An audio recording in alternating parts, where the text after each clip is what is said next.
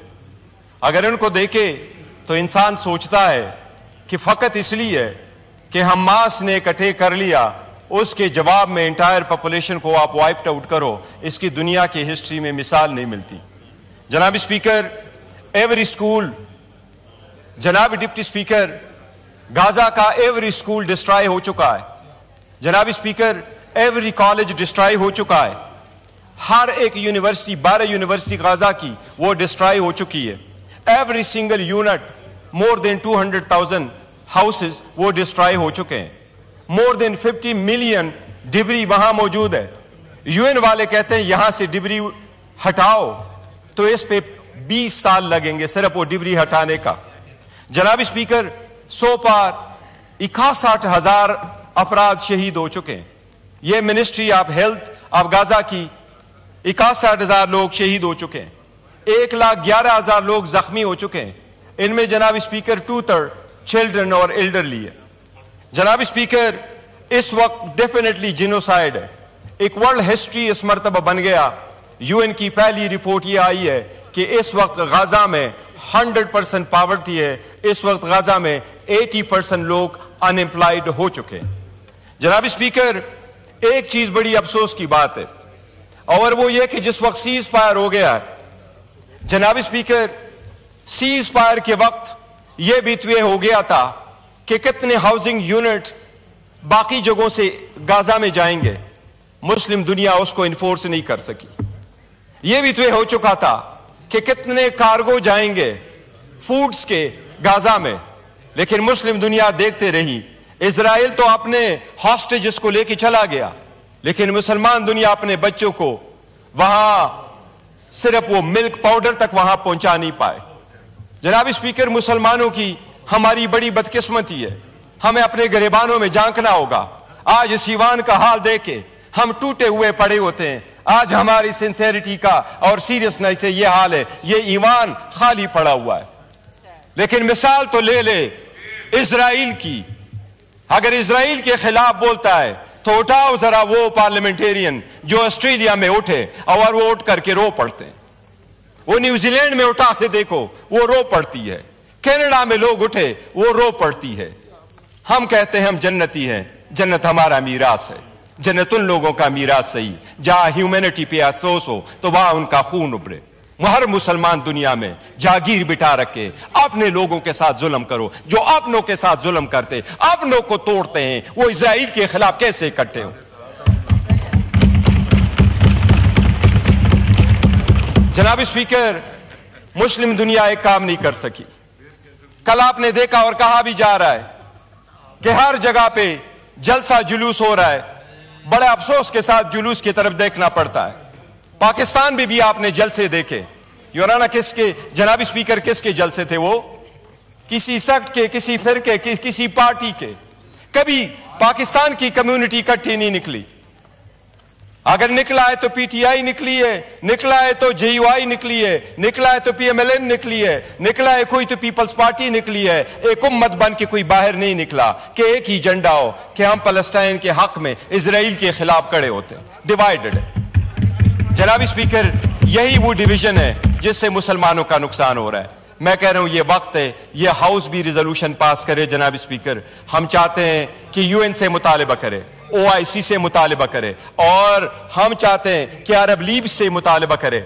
Because एक चीज इस वक्त जो उमड़ रही है, एक नया आवाज लगाया जा रहा है, और वो ये कि अब गजा के लोगों का तो गजा की जमीन पे भी कोई हक नहीं है।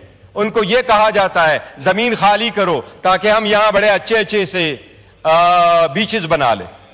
जनाब स्पीकर, इसके खिलाफ दुनिया को मुतहद करना होगा। काश कोई खान जैसा कोई लीडर होता जो एक साल में 3 ओआईसी कॉन्फ्रेंसेस करवा बैठता। आज मुसलमान बगैर लीडर के। जनाब स्पीकर, यह हाउस पुरजोर मुतालिबा करे इंटरनेशनल कम्युनिटी से और मुसलमानों से कि अपने ब्लॉक को मजबूत कर लो। फॉर गॉड सेक, बाकी चीजें तो अपनी जगह, लेकिन इंसानियत की खातिर तो इकट्ठे हो जाओ। थैंक यू जी। शुक्रिया जी।